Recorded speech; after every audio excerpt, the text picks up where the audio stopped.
Kisah selanjutnya.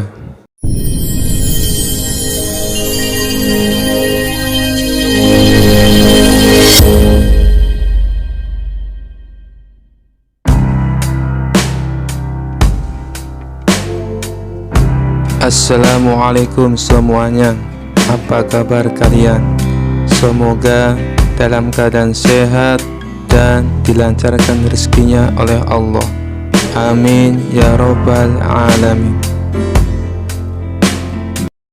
Dikisahkan suatu hari Raja Harun al-Rasyid sangat marah. Ia baru saja mendapat laporan bahwa salah satu menterinya melakukan korupsi dalam distribusi BBM. Harga minyak di kerajaan melonjak tinggi. Rakyat mengeluh dan sang raja merasa dikhianati. "Aku tidak bisa membiarkan ini terjadi," seru raja sambil menghentakkan kaki. "Aku butuh seseorang yang bisa memberi solusi terbaik. Panggil Abu Nawas segera." Tak lama kemudian, Abu Nawas pun datang menghadap. Ia melihat wajah raja yang merah padam karena marah. "Wahai Baginda, mengapa wajah Baginda seperti kepiting direbus?" tanya Abu Nawas dengan polos. "Abu Nawas, ini bukan saatnya bercanda," bentak sang raja. "Menteriku korupsi BBM, harga minyak melonjak, rakyat menderita. Aku ingin tahu bagaimana cara terbaik menghukum si menteri ini." Abu Nawas mengelus jenggotnya sejenak lalu berkata, "Baginda, menurut hamba menteri ini harus dihukum sesuai perbuatannya." "Tentu saja, tapi bagaimana caranya?" tanya sang raja. Abu Nawas tersenyum licik. "Baginda, karena dia telah korupsi BBM, maka hukumannya adalah hidup sesuai kondisi rakyat. Jangan beri dia kendaraan kuda kerajaan. Biarkan dia berjalan kaki kemanapun."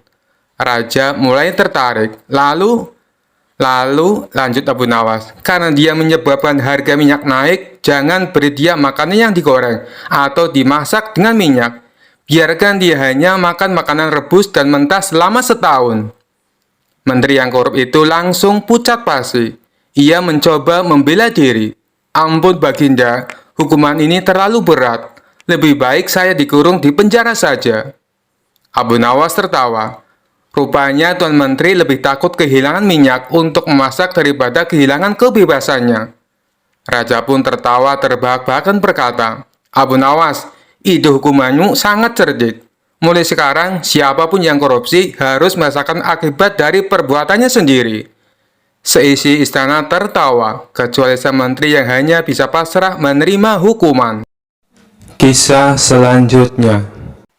Dikisahkan pada suatu hari di sebuah auditorium megah di Damaskus diadakan debat besar-besaran antara seorang pastor dan seorang ulama Islam. Tapi kali ini yang dikirim untuk membela Islam bukanlah syekh biasa, melainkan Abu Nawas. Ribuan orang hadir siap menyaksikan debat seru ini. Pastor naik ke podium dengan percaya diri, sementara Abu Nawas masih sibuk menikmati buah kurma di bangkunya. Pastor naik ke podium lebih dulu dan mulai berbicara dengan percaya diri.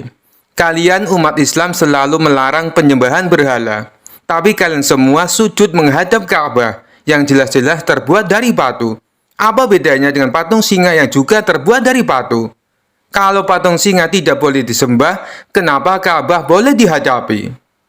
Penonton mulai berbisik-bisik. Abu Nawas yang duduk santai di kursinya hanya tersenyum. Pastor melanjutkan, "Lalu kalian mengharamkan babi karena katanya hewan ini makan kotoran. Tapi saya punya peternakan babi yang diberi makan sayuran dan minum susu. Sementara ayam-ayam kalian malah suka makan kotoran. Jadi, mana yang lebih bersih?" Para hadirin mulai terdiam. Pastor tersenyum puas. Abu Nawas bangkit dari kursinya, melangkah santai ke depan lalu berkata, "Yang pertama soal Ka'bah. Kami tidak menyembah batu, tapi menaati perintah Tuhan. Kalau Tuhan menyuruh kami sholat menghadap pohon, kami akan menghadap pohon. Kalau diperintah menghadap sandal, ya kami menghadap sandal. Yang penting taat, bukan batunya." Hadirin tertawa mendengar jawaban nyeleneh Abu Nawas. Pastor terdiam, tapi tetap mencoba mempertahankan argumennya. Abu Nawas melanjutkan, "Nah, sekarang soal babi. Tadi Anda bilang babi itu bersih karena makan sayuran. Baiklah, saya beri contoh mudah. Kalau Anda punya anjing, lalu Anda kasih makan kue setiap hari, apakah anjing itu berubah jadi kelinci? Tidak kan? Tetap anjing. Seluruh auditorium meledak dalam tawa. Pastor mulai gelisah, tapi Abu Nawas belum selesai. Sekarang saya beri eksperimen sederhana. Tolong panitia bawa 1 ekor ayam dan 1 ekor babi ke panggung. Seekor ayam dan seekor babi dinaikkan ke panggung. Abu Nawas berkata, perhatikan baik-baik. Kalau 2 ayam jantan bertemu, mereka akan bertarung untuk mendapatkan betina. Tapi kalau 2 babi jantan bertemu, mereka malah berbagi betina. Penonton menyaksikan dengan mata terbelalak. Pastor mulai berkeringat. Abu Nawas melanjutkan dengan wajah serius. Dalam Islam, kita punya aturan menjaga kehormatan. Istri hanya untuk suaminya, bukan untuk dibagi-bagi seperti babi. Maka dari itu, babi diharamkan, bukan cuma karena makanannya, tapi juga kelakuannya. Auditorium langsung bergemuruh. Pastor tak bisa menjawab, hanya bisa menunduk dan buru-buru turun dari podium. Sementara itu Abu Nawas tersenyum puas dan berkata, jadi siapa yang mau ikut makan ayam setelah ini? Tawa pun pecah. Abu Nawas kembali ke Baghdad dengan kemenangan gemilang. Kisah selanjutnya. Dikisahkan pada suatu hari, Raja Harun al-Rasyid sedang duduk di singgasananya, dikelilingi para penasehat istana. Tiba-tiba ia merasa ingin menguji kebijaksanaan Abu Nawas dengan sebuah pertanyaan yang sering menjadi bahan perdebatan. Ia memanggil Abu Nawas ke istana.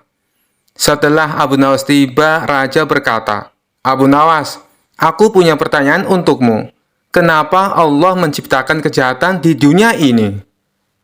Abu Nawas yang dikenal cerdik tersenyum sambil berpikir sejenak. Ia tahu pertanyaan ini rumit. Tetapi ia juga tahu Raja pasti ingin mendengar jawaban yang tidak biasa. Baginda, kata Abu Nawas dengan sopan, pertanyaan Baginda sangat menarik. Tapi sebelum saya menjawab, izinkan saya bertanya sesuatu. Raja mengangguk, tentu, silahkan. Baginda, kata Abu Nawas sambil menunduk hormat, kenapa Baginda punya penjaga istana? Raja menjawab, itu mudah. Untuk melindungi istana dari orang jahat yang ingin mencuri atau menyerang. Abu Nawas tersenyum. Nah, Baginda, kalau begitu kejahatan itu diciptakan Allah agar manusia tahu pentingnya kebaikan dan kehati-hatian. Tanpa kejahatan, bagaimana kita bisa menghargai orang baik? Dan tanpa masalah, apa gunanya penjaga seperti di istana Baginda? Raja terdiam sejenak lalu berkata, jawabanmu ada benarnya, tapi tetap saja aku merasa Allah tidak perlu menciptakan kejahatan. Abu Nawas mengangguk sopan. Baginda, jika tidak ada kejahatan, maka Baginda tidak akan menjadi raja yang bijaksana seperti sekarang. Karena Baginda sering menghadapi masalah, Baginda jadi tahu mana yang benar dan mana yang salah. Bukankah itu hikmah dari adanya kejahatan? Raja mulai mengerti, tetapi ia tetap ingin menguji Abu Nawas lebih jauh. Baiklah, tapi kenapa Allah tidak menciptakan manusia yang semuanya baik-baik saja? Abu Nawas tersenyum lebar. Baginda, coba bayangkan, kalau semua orang baik, tidak akan ada yang mau jadi rakyat biasa. Semua orang akan merasa pantas menjadi raja. Akhirnya, Baginda tidak akan punya rakyat, karena semuanya ingin memerintah. Dunia akan kacau. Para penasihat istana tertawa mendengar logika Abu Nawas yang unik. Sementara Raja menapuk dahinya, bingung apakah harus marah atau tertawa. Abu Nawas, kau memang penuh akal. Jawabanmu lucu, tapi ada benarnya juga. Kau selalu berhasil membuatku jengkel sekaligus kagum. Abu Nawas hanya tersenyum dan berkata, ampun Baginda, hamba hanya mencoba menjawab dengan sederhana. Lagi pula, tanpa kejahatan, mungkin Baginda tidak akan pernah memanggil saya ke istana. Raja akhirnya tertawa terbahak-bahak, memuji kecerdasan Abu Nawas. Seperti biasa, Abu Nawas berhasil menjawab pertanyaan sulit dengan cara yang lucu dan cerdas. Kisah selanjutnya. Dikisahkan suatu hari yang cerah, Abu Nawas sedang berjalan santai di pasar, dan ia melihat seorang gadis cantik menjual bunga. Wajahnya yang menawan membuat hati Abu Nawas berdebar kencang. Gadis itu bernama Zahra, terkenal karena kecantikannya di seluruh negeri. Dengan percaya diri, Abu Nawas mendekati Zahra. "Wahai Zahra, bunga yang kau jual tak seindah senyummu. Apakah aku boleh membeli hatimu bersama sekuntum bunga ini?" katanya dengan gaya puitis. Zahra tertawa kecil. "Abu Nawas, kau memang pandai bicara. Namun, jika kau benar-benar mencintaiku, aku akan menerimamu dengan satu syarat." Abu Nawas menatapnya penuh semangat. "Sebutkan syaratnya, dan aku akan melakukannya, walau itu berarti mendaki gunung atau menyeberangi lautan." Zahra tersenyum licik. "Kalau begitu, kau harus menguras laut hingga kering. Jika berhasil, aku akan menjadi istrimu." Orang-orang yang mendengar syarat itu langsung tertawa terbahak-bahak. Mereka pikir Zahra sengaja memberi tugas mustahil untuk menolak Abu Nawas tanpa menyinggung perasaannya. Namun Abu Nawas tidak menyerah. Ia mengangguk mantap. "Baiklah Zahra, aku akan melakukannya. Beri aku waktu seminggu." Abu Nawas mulai berjalan keliling desa, mengumpulkan ember, panci, dan temayan dari semua orang. Ketika ditanya untuk apa, ia menjawab, "Aku sedang menjalankan misi cinta."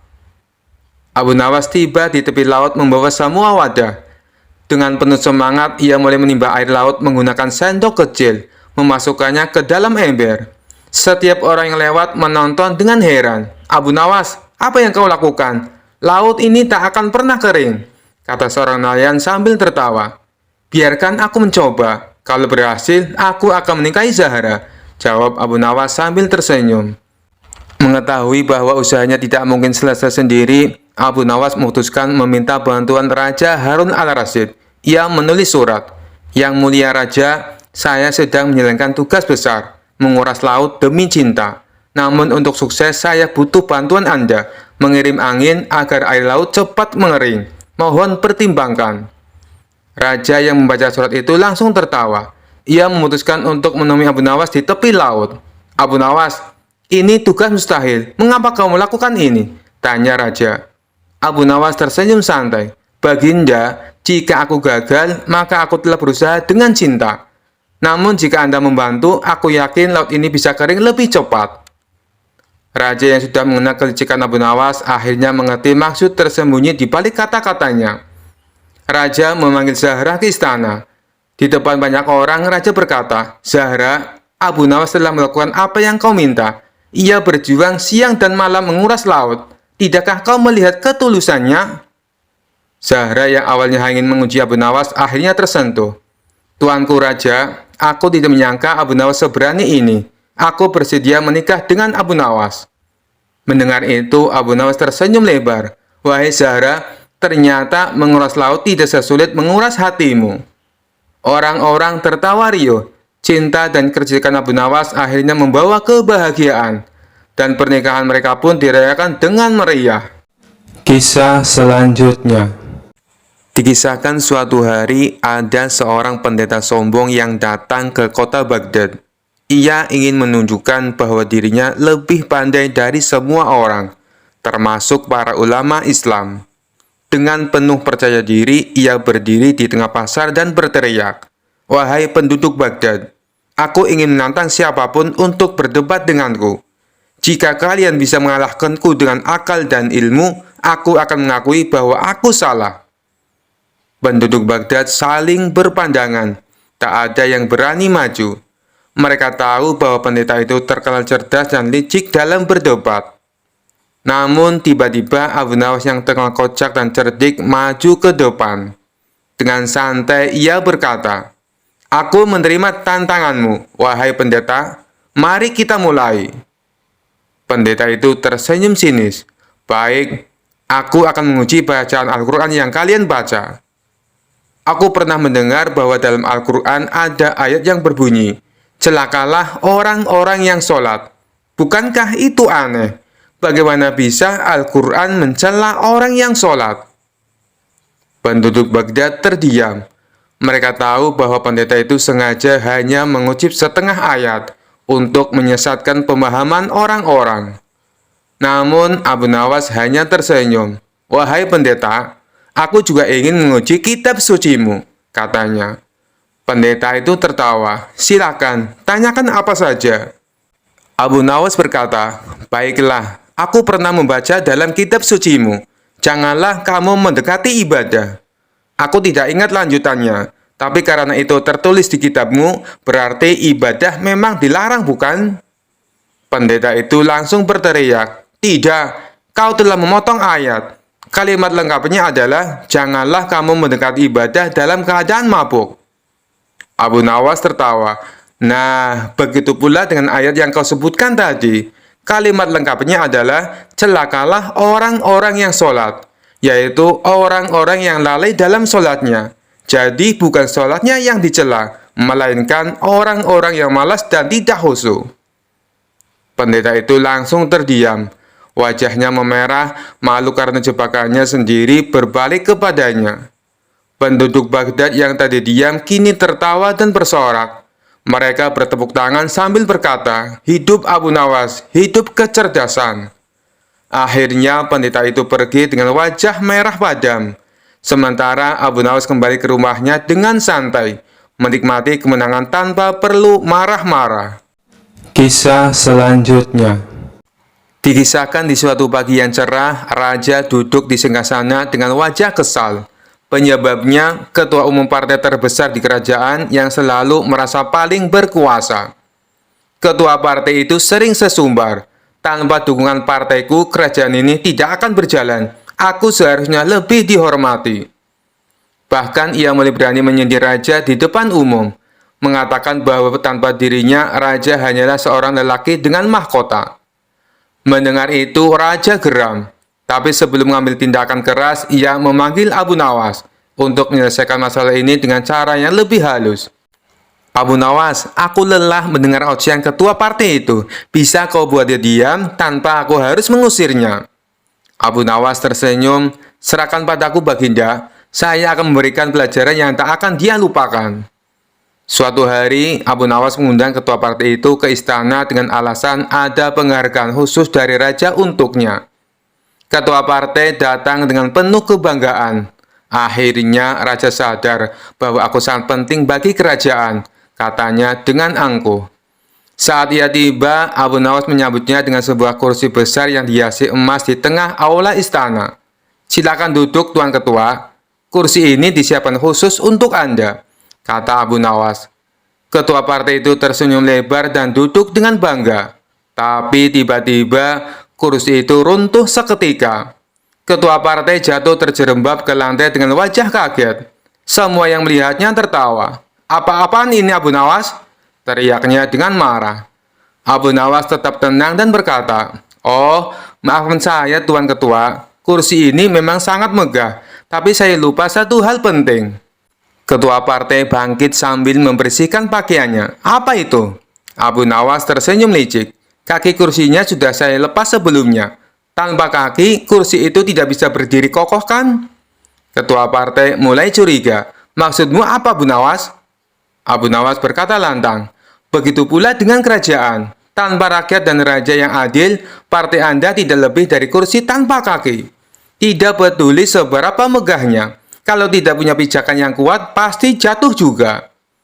Raja yang menyaksikan langsung tertawa terbahak-bahak. "Abu Nawas, kau benar-benar cerdas."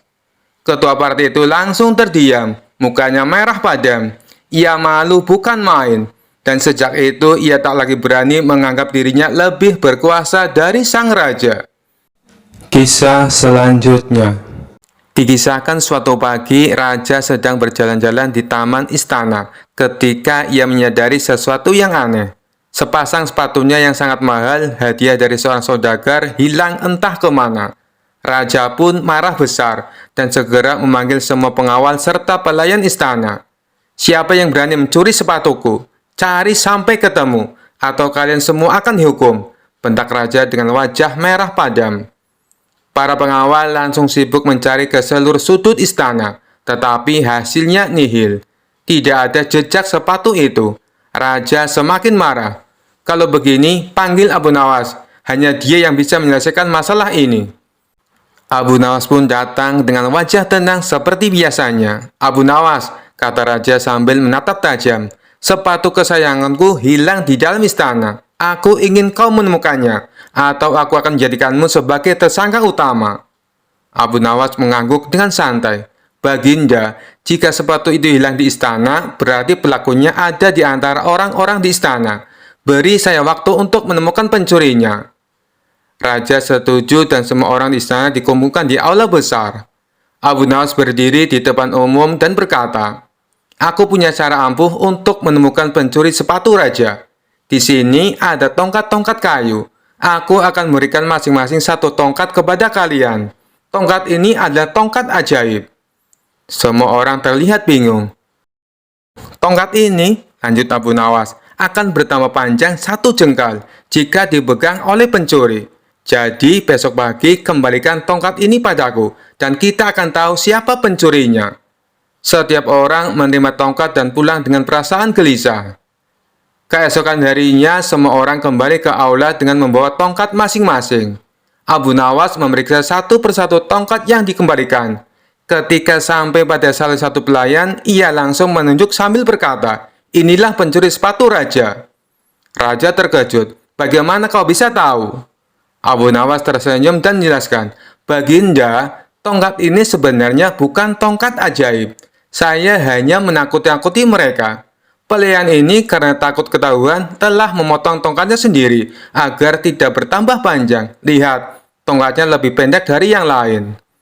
Semua orang terkejut melihat tongkat pelayan itu memang lebih pendek. Pelayan itu akhirnya mengaku telah mencuri sepatu raja dan menyembunyikannya di gudang.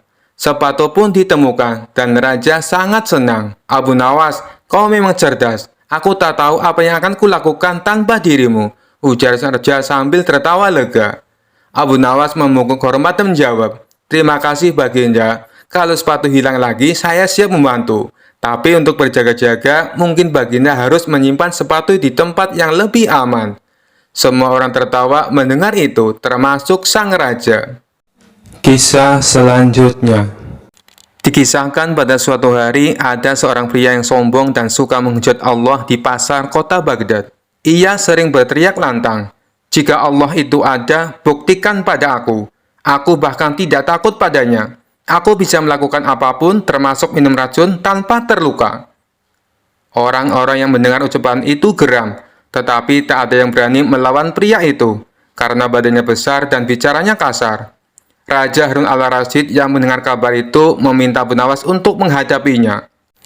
"Aku ingin kau berdebat dengannya, Abu Nawas. Jika kau bisa membungkamnya, aku akan memberimu hadiah besar," perintah sang raja. Abu Nawas mendatangi pria sombong itu di alun-alun. Dengan santai ia berdiri di tengah kerumunan dan berkata, "Wahai Tuan Besar, aku dengar kau merasa berani menantang Allah. Benarkah itu?" "Benar sekali. Apa kau juga ingin menantangku?" "Aku tidak takut pada siapapun, termasuk Tuhanmu," jawab pria itu dengan congkak. Abu Nawas tersenyum. "Baiklah, jika kau merasa hebat, aku ingin menguji keberanianmu. Minumlah racun ini," katanya sambil mengeluarkan botol kecil yang berisi cairan hitam pekat.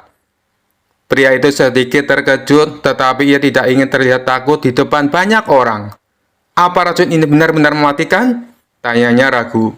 "Tentu saja, hanya orang yang percaya pada Allah yang bisa selamat setelah meminumnya," jawab Abu Nawas dengan nada meyakinkan. "Kalau begitu, kau dulu yang minum, baru aku percaya," tantang pria tersebut. Abu Nawas mengangguk dan dengan tenang meminum seteguk cairan hitam itu. Ia pura-pura menikmati, bahkan berdecak. Rasanya enak seperti madu. Orang-orang tercengang. "Wah, Abu Nawas selamat." Pria sombong itu tidak mau kalah. Ia mengambil botol tersebut dan menenggak isinya. Namun, begitu cairan itu masuk ke tenggorokannya, ia mulai muntah-muntah dan merasa pusing. "Apa ini? Kenapa tubuhku panas sekali?" teriaknya panik. Abu Nawas tertawa kecil. "Tuan, itu bukan racun. Itu hanya campuran cuka dan rempah-rempah. Tapi rasa mualmu itu berasal dari ketakutanmu sendiri. Kau tahu mengapa aku tidak apa-apa? Karena aku percaya pada Allah yang menciptakan segala sesuatu dengan sempurna." Pria itu terdiam, wajahnya memerah karena malu. "Aku salah. aku tidak seharusnya menghujat Allah. Ampunilah aku, katanya sambil berlutut di hadapan Abu Nawas. Abu Nawas tersenyum penuh kemenangan. Semoga kejadian ini menjadi pelajaran bagimu, bahwa kekuatan manusia tidak ada apa-apanya dibandingkan dengan kekuasaan Allah. Raja Harun al-Rasyid yang menyaksikan dari kejauhan sangat puas dengan kecerdikan Abu Nawas. Ia pun memberikan hadiah besar, sementara pria sombong itu pergi dari alun-alun dengan kepala tertunduk, menjadi bahan tertawaan banyak orang. Kisah selanjutnya. Dikisahkan suatu hari seorang profesor ahli fisika dari negeri seberang datang ke kerajaan. Ia dikenal sangat pintar dan sering memperdebatkan orang-orang tentang hukum alam. Raja yang suka hiburan memanggil Abu Nawas ke istana. Abu Nawas, kau harus berdebat dengan profesor fisika ini. Jika kau menang, aku akan memberimu hadiah besar. Jika kau kalah, kau pasti tahu akibatnya. Abu Nawas mengangguk dengan senyum santai. Baik, Baginda, saya siap. Profesor itu tersenyum sinis. Aku akan bertanya sesuatu tentang ilmu fisika. Jika kau bisa menjawab, aku akan mengaku kalah. Silakan, Tuan Profesor, kata Abu Nawas. Profesor itu mengambil batu dan melemparnya ke atas. Batu itu jatuh kembali ke tanah. Lihat, ini adalah hukum gravitasi.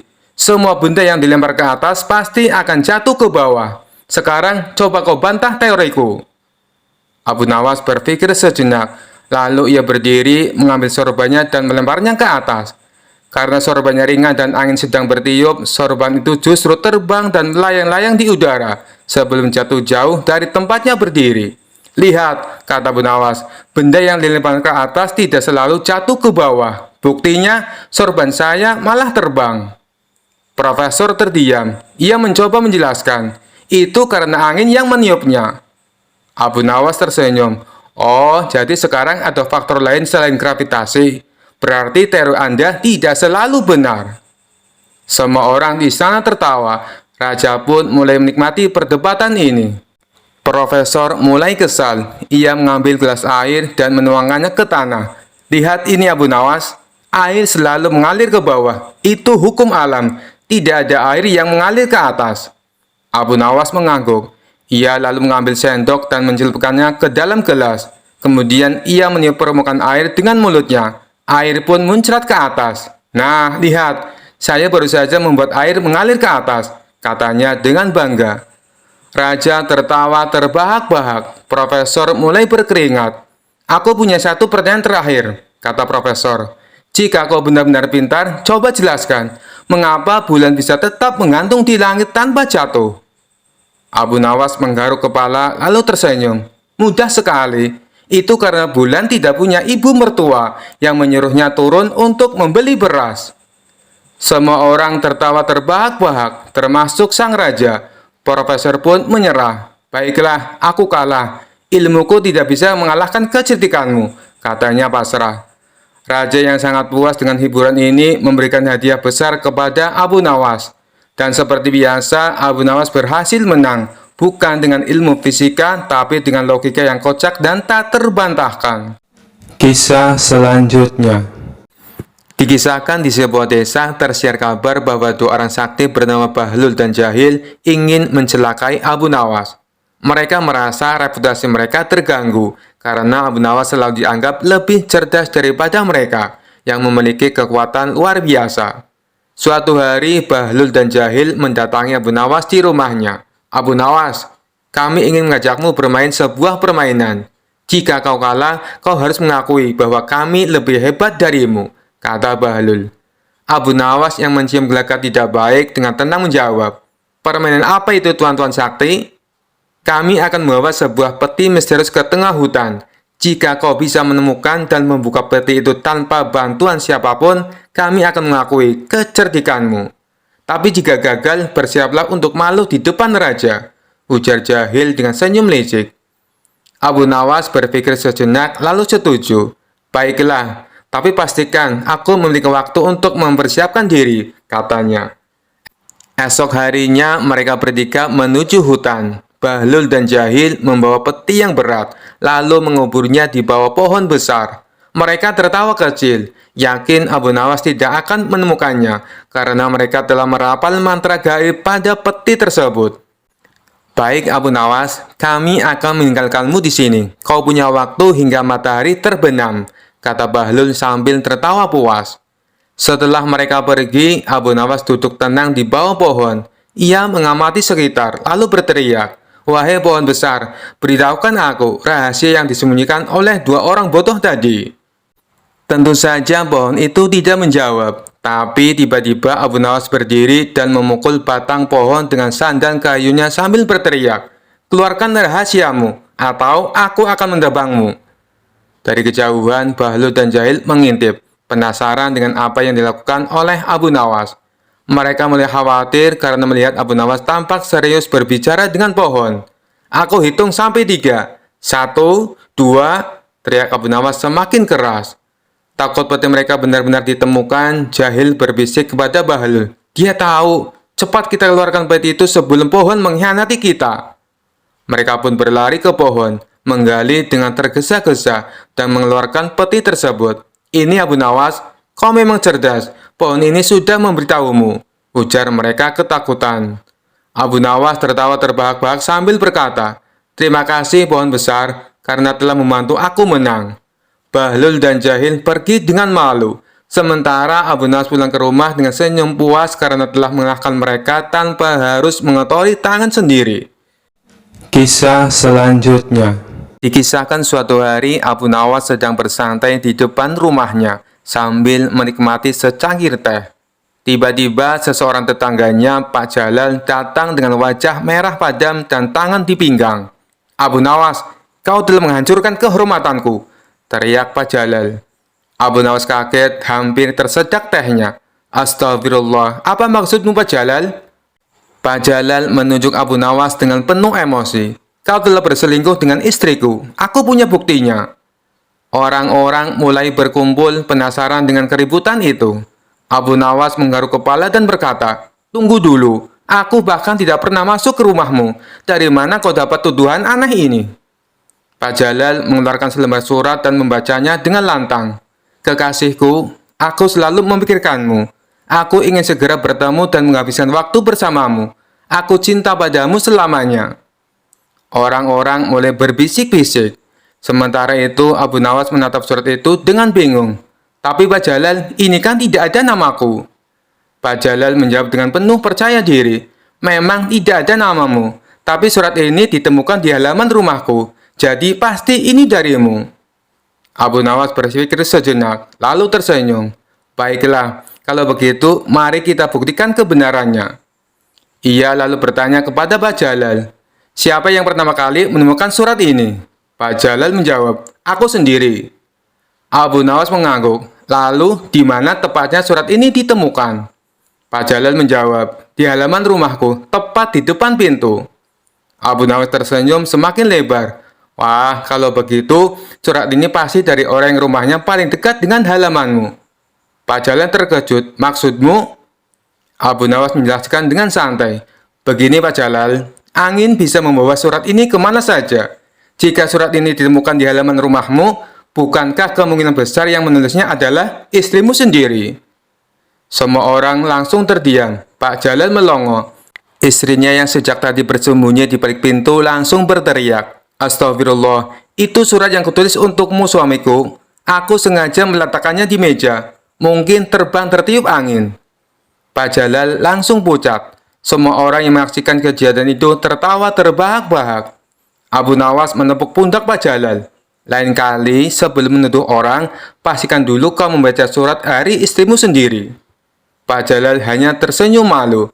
Sementara Abu Nawas kembali menikmati tehnya dengan puas. Kisah selanjutnya dikisahkan suatu hari Abu Nawas pergi ke pasar untuk membeli sayur. Di sana ia melihat seorang tukang sayur yang terkenal sangat pelit. Tukang sayur itu selalu menaikkan harga seenaknya dan bahkan tidak mau memberikan sedikit tambahan meskipun pembelinya sudah sering langganan. Abu Nawas mendekati lapak si tukang sayur dan berkata, "Wahai tuan, aku ingin membeli seikat bayam. Berapa harganya?" Tukang sayur itu menjawab dengan wajah ketus, "1 dirham, tidak boleh kurang." Abu Nawas pura-pura terkejut. "Wah, kenapa mahal sekali? Biasanya hanya setengah dirham." Tukang sayur mendengus. Kalau tidak mau, silakan pergi. Aku tidak butuh pembeli cerewet. Abu Nawas berpikir sejenak lalu berkata, "Baiklah kalau begitu, aku akan membelinya, tapi ada syaratnya." Tukang sayur mengangkat alis. "Syarat apa? Aku tidak suka syarat." Abu Nawas tersenyum. "Syaratnya mudah. Aku ingin kau menjual bayammu ini tanpa menggunakan huruf M saat berbicara denganku." Tukang sayur berpikir sebentar. "Mudah itu," katanya dengan percaya diri. "Baiklah, seikat sayur ini harganya 1 dirham." Tukang sayur terdiam. Baru saja ia hampir mengatakan dirham yang mengandung huruf M. Ia pun mencoba lagi. "Baiklah, harganya hanya 1 dirham." Lagi-lagi ia terjebak. Abu Nawas tertawa kecil. "Loh, kenapa tidak bisa? Katanya mudah." Tukang sayur mulai kesal. Ia mencoba lagi dengan hati-hati. "Harganya satu. Karena terus kebingungan mencari kata lain, ia pun marah dan berteriak, "Sudah, ambil saja bayam ini dan pergi dari sini." Abu Nawas langsung mengambil bayam itu dengan senyum lebar. "Terima kasih, wahai Tuan yang baik hati." Orang-orang di pasar tertawa melihat kejadian itu. Sejak saat itu, tukang sayur itu mulai belajar untuk tidak terlalu pelit lagi. Kisah selanjutnya. Dikisahkan suatu hari di kota Baghdad, seorang pedagang bernama Karim mengadukan tetangganya Bahlul ke pengadilan. Karim menuduh Bahlul mencuri kambingnya. Namun Bahlul dengan tegas membantah tuduhan tersebut. "Aku tidak pernah mencuri kambingnya. Tuduhan ini fitnah belaka," seru Bahlul. Karim tak mau kalah. "Dia mencuri kambingku. Bahkan tetangganya yang lain melihat kambing itu berada di rumahnya." Kasus ini menjadi heboh karena tidak ada bukti kuat. Raja Harun al-Rasyid memutuskan untuk meminta bantuan Abu Nawas sebagai hakim sementara.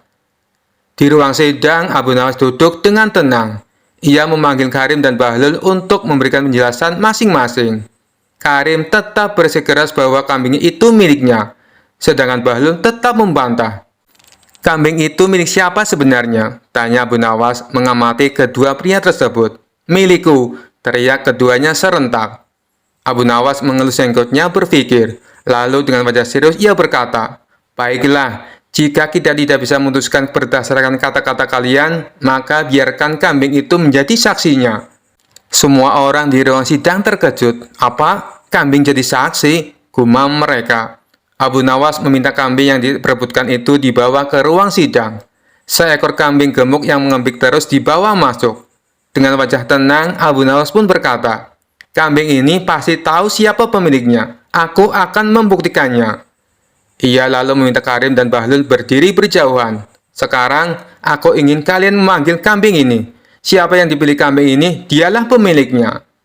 Karim mulai memanggil kambing itu. "Sini kambingku sayang, ayo datang ke tuanmu." Namun kambing itu hanya diam. Giliran Bahlul, ia memanggil dengan nada tinggi, "Hai kambing, datang ke sini." Laki-laki kambing itu tidak bergerak.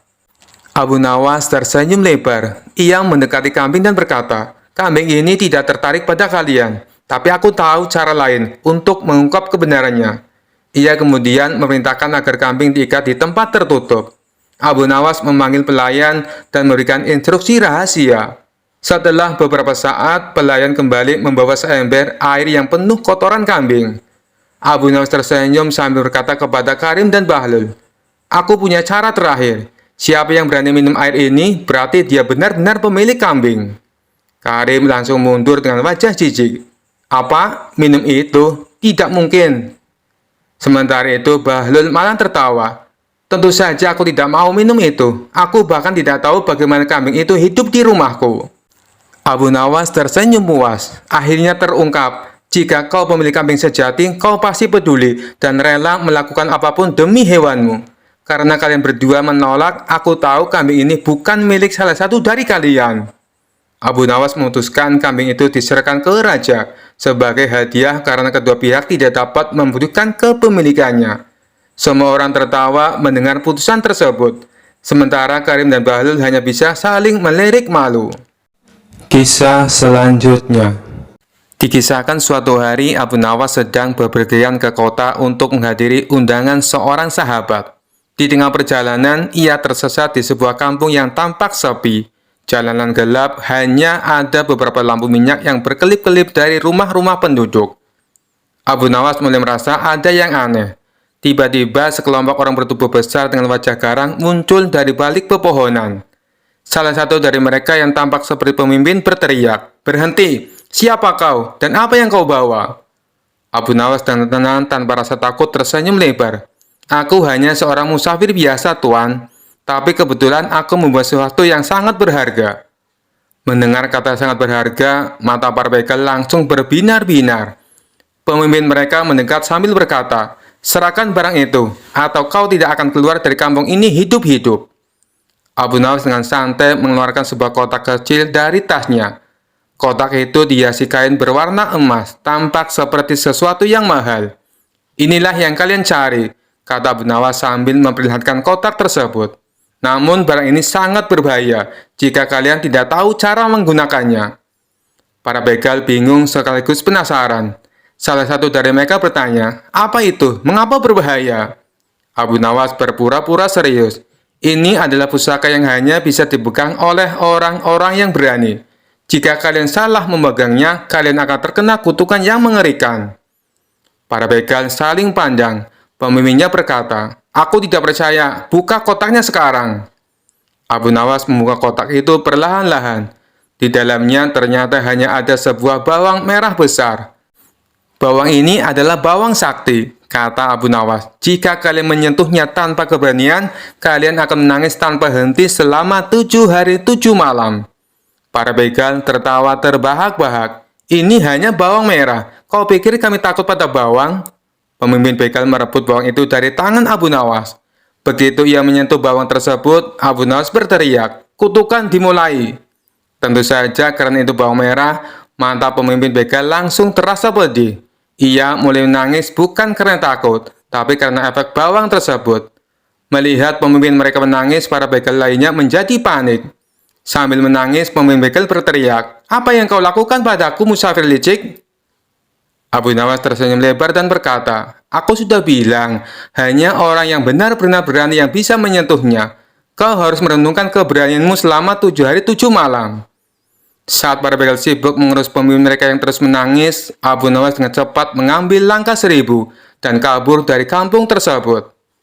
Keesokan harinya, Abu Nawas sampai di kota dengan selamat dan menceritakan pengalamannya kepada sahabat-sahabatnya. Mereka semua tertawa terbahak-bahak mendengar cara cerdik Abu Nawas mengelabui para begal. Kisah selanjutnya dikisahkan pada suatu hari yang cerah, suasana istana Raja Harun al-Rasyid sangat ramai. Para ulama berkumpul bersama Baginda Raja untuk membahas berbagai masalah agama dan negara. Setelah diskusi panjang dan serius, suasana menjadi santai. Dengan wajah penasaran, Baginda Raja tiba-tiba melontarkan pertanyaan yang tidak biasa. "Wahai para ulama, adakah di antara kalian yang tahu, kira-kira Allah sedang apa sekarang?" Para ulama langsung terkejut mendengar pertanyaan tersebut. Mereka saling berpandangan bingung, seperti ayam kehilangan induk. Salah satu ulama memberanikan diri bertanya, "Apakah Baginda tidak mempercayai keberadaan Allah?" Dengan tegas Baginda Raja menjawab, "Aku sangat percaya pada Allah. Aku hanya penasaran saja, kira-kira sekarang Allah sedang apa?" Para ulama makin bingung. Mereka saling berbisik, "Aduh, pertanyaan macam apa ini? Kalau dijawab sembarangan, bisa-bisa dihukum." Akhirnya mereka sepakat untuk menjawab dengan jujur, "Maafkan kami Baginda, kami tidak tahu." Baginda Raja manggut-manggut, tapi rasa penasarannya belum hilang. Kalau ulama-ulama hebat saja tidak tahu, mungkin hanya satu orang yang bisa menjawabnya, Abu Nawas. Baginda Raja langsung mengutus para pengawal untuk mencari Abu Nawas. Ternyata seperti biasa, Abu Nawas sedang nongkrong di warung kopi sambil bercanda dengan teman-temannya. Salah satu temannya bertanya, "Hai Abu Nawas, proyek apa lagi yang kamu dapat dari Baginda Raja sampai bisa nongkrong santai di sini?" Abu Nawas tertawa kecil sambil menyeruput kopinya. "Nggak ada proyek, lagi ngiri saja, ngiri tenaga." Tiba-tiba datanglah para pengawal dengan wajah serius. "Abu Nawas, kau dipanggil menghadap Baginda Raja sekarang juga." Abu Nawas pura-pura kaget. Waduh, emangnya saya bikin salah apa lagi ya? Tidak tahu. Yang jelas Baginda ingin bertanya sesuatu yang penting. Dengan wajah polos, Abu Nawas menghela nafas. Baiklah, kalau penting, saya tidak bisa menolak. Tapi tunggu sebentar ya, kopi ini sayang kalau nggak habis. Mahal, soalnya hutang. Semua yang ada di warung kopi langsung tertawa terbahak-bahak. Setibanya di istana, Abu Nawas melihat Baginda Raja duduk di singgasana dengan wajah penuh teka-teki, dikelilingi para ulama yang tampak bingung. Setelah memberi salam dengan hormat, Abu Nawas dipersilakan duduk. Tanpa basa-basi, Baginda Raja bertanya, "Abu Nawas, para ulama di sini tidak bisa menjawab pertanyaanku. Apakah kau bisa?" Abu Nawas mengangguk santai. "Coba hamba dengar dulu, Baginda." Baginda Raja dengan serius bertanya, "Menurutmu, kira-kira Allah sedang apa sekarang?" Mendengar pertanyaan itu, Abu Nawas menggaruk kepalanya yang sebenarnya tidak katal. Lalu dengan senyum licik ia menjawab, "Hamba bisa menjawab pertanyaan Baginda, tapi ada syaratnya." "Apa syaratnya?" tanya Baginda dengan penasaran. "Hamba harus duduk di singgasana Baginda, dan Baginda duduk di bawah bersama para ulama." Para ulama langsung terkejut. Waduh, berani-beraninya dia minta begitu. Mau cari mati ya? Baginda Raja terdiam sejenak. Tapi rasa penasarannya lebih besar daripada gengsinya. "Baiklah, aku setuju." Abu Nawas dengan anggun dan agak kegeeran duduk di singgasana Baginda Raja. Sambil menempuk-tempuk sandaran kursi yang empuk, ia berkata dengan lantang, "Baik, sekarang dengarkan jawabanku. Saat ini Allah sedang melakukan sesuatu yang sangat luar biasa." Semua orang menahan nafas. Para ulama membuka telinga lebar-lebar. Baginda Raja menatap tajam, penasaran setengah mati. Allah sedang mengangkat Abu Nawas menjadi raja, dan Harun al-Rasyid menjadi rakyat biasa. Seluruh ruangan mendadak sunyi. Lalu Baginda Raja tertawa terbahak-bahak sambil memegangi perutnya. Para ulama juga tertawa sambil geleng-geleng kepala. Dengan wajah polos, Abu Nawas berdiri dari singgasana dan berkata, "Lihatlah Baginda, Allah Maha Kuasa mengatur segalanya. Dalam sekejap, kedudukan bisa dibolak-balik." Baginda Raja masih tertawa sambil menyeka air matanya. "Kau benar-benar cerdik, Abu Nawas. Bahkan pertanyaan tersulit pun bisa kau jawab dengan cerdas dan sangat kocak." Baginda melanjutkan, "Aku tidak marah, malah sangat terhibur. Kau memang pantas mendapat hadiah atas kecerdasanmu." Abu Nawas tersenyum lebar.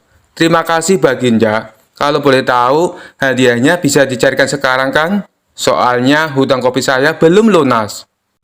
Kisah selanjutnya. Dikisahkan pada suatu hari, kabar tentang kehebatan Abu Nawas sebagai seorang yang cerdik tersebar hingga ke negeri tetangga. Seorang guru besar Kristen terkenal akan ilmunya dan sifat sombongnya merasa tertantang. Ia memutuskan untuk datang ke istana Raja Harun al-Rasyid dan menantang Abu Nawas dalam sebuah debat tentang agama. Guru besar itu berkata kepada raja, "Aku mendengar bahwa di istana ini ada seseorang yang sangat cerdas bernama Abu Nawas.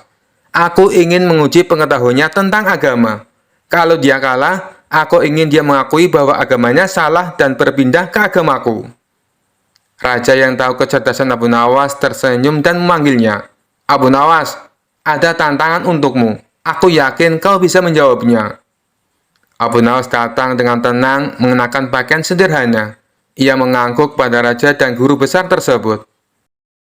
Guru besar itu memulai, "Abu Nawas, kalau memang agamamu benar, jelaskan kepadaku, mengapa Allah membiarkan orang yang tidak percaya tetap hidup? Kalau Allah Maha Kuasa, kenapa tidak melenyapkan orang yang tidak mempercayainya?" Abu Nawas tersenyum santai. "Wahai guru besar, pertanyaan Anda bagus sekali, tapi izinkan saya bertanya balik. Mengapa Anda membiarkan gulma tumbuh di kebun Anda? Bukankah Anda bisa mencabut semuanya?" Guru besar itu terdiam sejenak lalu berkata, "Aku membiarkan gulma tumbuh karena aku ingin melihat tanaman yang baik tumbuh lebih kuat dan indah." Abu Nawas mengangguk. Itulah jawabannya. Allah membiarkan semua makhluk hidup, baik yang percaya atau tidak, agar orang-orang yang beriman menjadi lebih kuat dalam menghadapi cobaan dan tantangan. Kebaikan akan selalu bersinar di tengah kegelapan. Guru besar itu tersenyum sinis merasa belum kalah. Ia berkata, "Kalau begitu, jelaskan padaku, mengapa agamamu membutuhkan Nabi Muhammad? Bukankah Tuhan cukup untuk mengajarkan kepada manusia?" Abu Nawas dengan tenang menjawab, "Guru besar, izinkan saya bertanya. Anda adalah guru besar di sini, benar?" "Benar," jawab guru besar itu dengan bangga. "Kalau begitu, kenapa murid-murid Anda membutuhkan buku dan pena? Bukankah Anda cukup untuk mengajarkan mereka?" Guru besar itu terdiam lagi. Abu Nawas melanjutkan, "Nabi Muhammad adalah petunjuk langsung dari Allah, seperti buku pelajaran dari seorang guru besar. Tanpa petunjuk itu, umat manusia akan kebingungan dalam memahami jalan yang benar." Para hadirin mulai tertawa kecil melihat guru besar itu berkeringat. Tapi ia tidak menyerah. "Baiklah, kalau begitu, jelaskan padaku, bagaimana mungkin Tuhan yang Maha Besar mengatur semua hal kecil di dunia ini? Seperti kapan hujan turun atau kapan bayi lahir?" Abu Nawas tersenyum lebar. "Guru besar, apakah Anda punya jam tangan?" "Tentu saja," jawabnya sambil menunjukkan jam tangannya yang mahal. Abu Nawas bertanya lagi, "Jam tangan Anda bisa menunjukkan waktu dengan tepat. Apakah Anda membuatnya sendiri?" "Tidak, ini dibuat oleh pembuat jam." "Dan apakah pembuat jam itu harus datang setiap hari untuk memastikan jam tangan Anda tetap bekerja?" "Tidak, jam ini sudah dirancang untuk bekerja dengan sendirinya."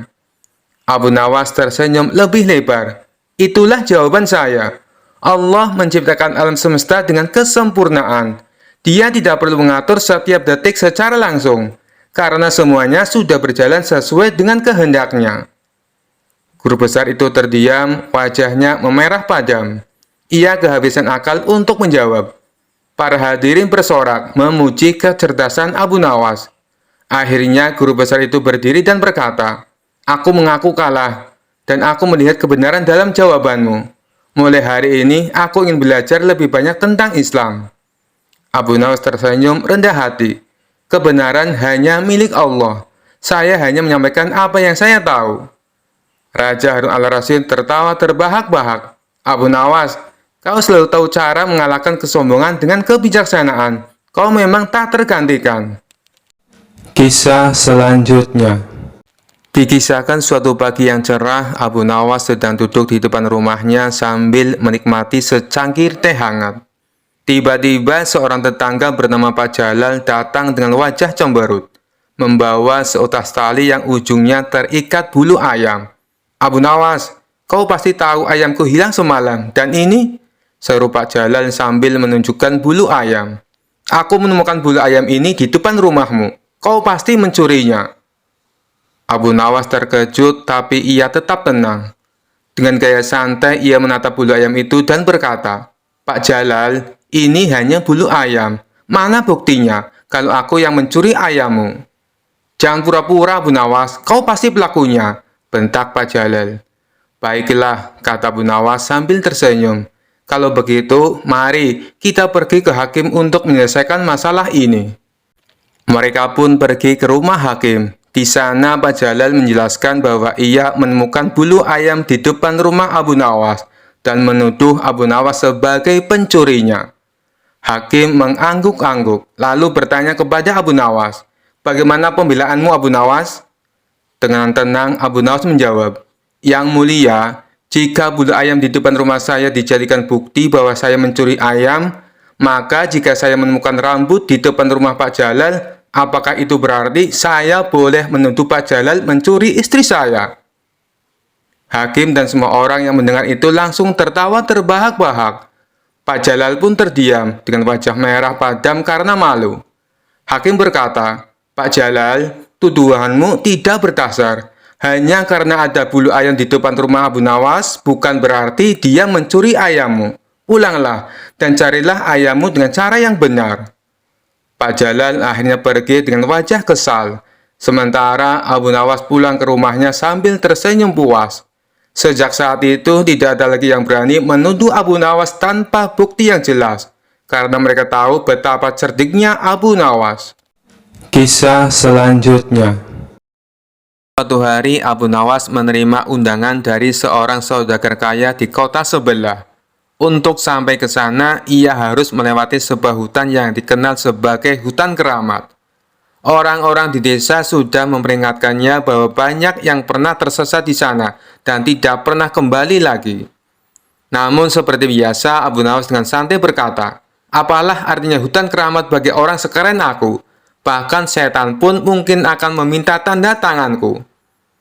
Dengan keyakinan penuh, ia pun memasuki hutan. Awalnya semua berjalan lancar. Ia bernyanyi kecil, menikmati angin yang sejuk dan kicauan burung. Namun semakin ia jauh melangkah, pohon-pohon tampak semakin besar dan menyeramkan. Jalan setapak yang ia lalui tiba-tiba menghilang, digantikan oleh semak belukar yang lebat.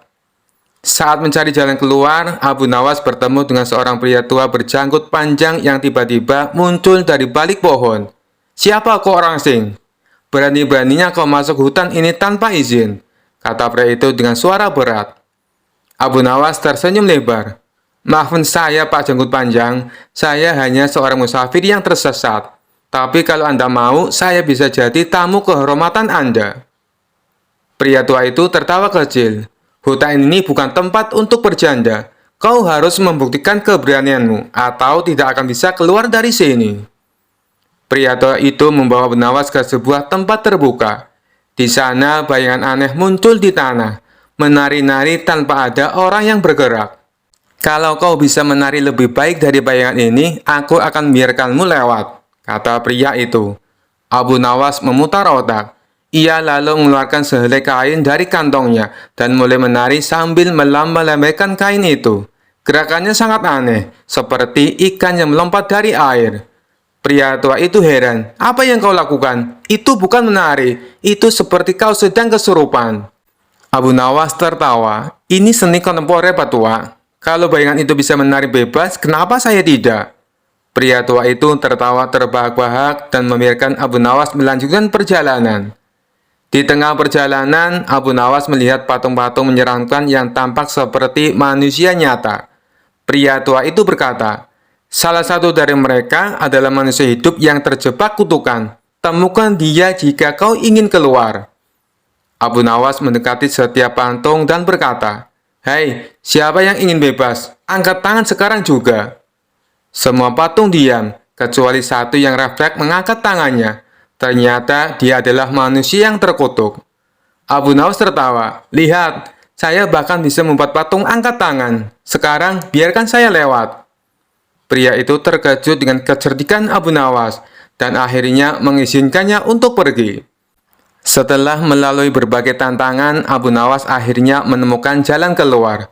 Saat tiba di kota, ia menceritakan pengalamannya kepada saudagar dan warga setempat. "Jadi, apa pelajaran dari perjalananmu di hutan keramat?" tanya salah satu warga. Abu Nawas tersenyum lebar. "Pelajarannya adalah, kalau kau tersesat, bawa otak dan keberanianmu, bukan cuma bekal makanan." Semua orang tertawa dan Abu Nawas pun menikmati jamuan di rumah saudagar dengan penuh kegembiraan. Kisah selanjutnya.